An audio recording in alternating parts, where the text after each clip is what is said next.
Então, a situação na Síria, ela estava, digamos que, estabilizada no caos, né? Então, ninguém mais falava da Síria, então parecia que estava tudo de boa, não era o caso. A guerra segue, né? Seguia, enfim, em andamento, mas estava, digamos que, tudo dentro dos conformes. Então, a partir da entrada da Rússia, que, se não me engano, foi em 2015, o conflito mudou muito a cara dele.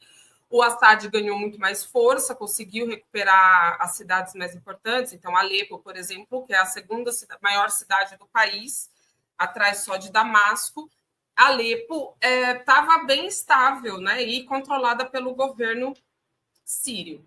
Então, claro, então a gente está falando de uma certa estabilização, mas é isso, uma estabilização no meio do caos, né?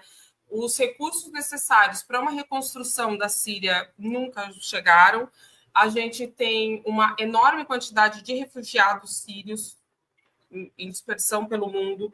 Nós temos uma situação de colapso humanitário, efetivamente. No ano passado, nós tivemos um terremoto e não foi feita uma reconstrução no país, né? O país está sancionado, então não chegam recursos suficientes, não chegam subsídios. Então, é uma população realmente muito que está sofrendo muito por conta das sanções, por conta da guerra e desse isolamento que o país, ao qual o país foi obrigado, né? Foi condicionado.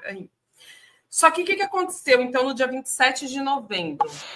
Nessa situação, que estava mais ou menos estável, então era Rússia e Síria de um lado, com a ajuda do Iraque e de outros aliados, contra esses mercenários.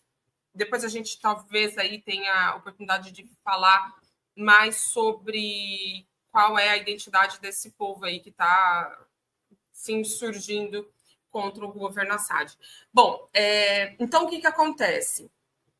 Eis que, do mais absoluto nada, ninguém estava esperando, eles fazem uma super operação não vista há muitos anos, há pelo menos 5 anos, e eles tomam a cidade de Alepo. Então, assim, são ataques jihadistas, né? Então, a gente nem sei se esse é o melhor termo, na verdade, mas são ações extremistas, vamos usar esse termo que é melhor, né? Porque a jihad é outra coisa.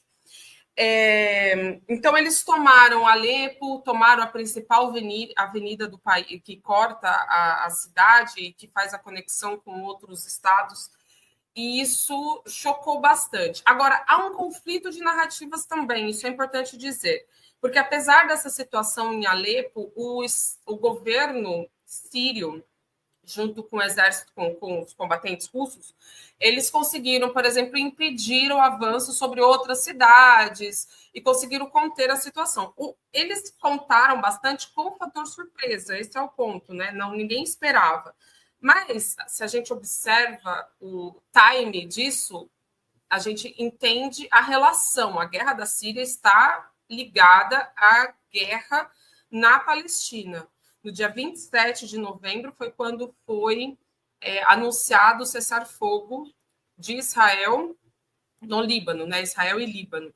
Então, essa ação, muitos entendem que são uma mudança de foco de Israel.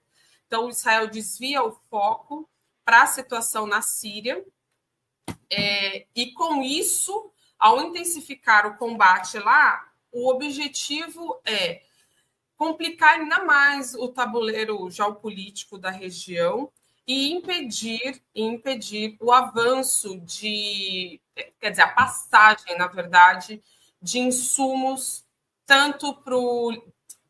de insumos principalmente do Irã, né, em direção ao Líbano.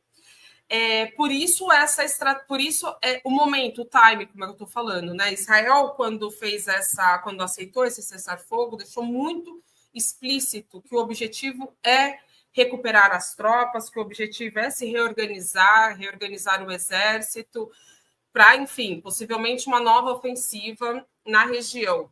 Então, não dá para entender o que está acontecendo na Síria agora sem fazer o link com a situação palestina, com a situação no Líbano Irã e Turquia.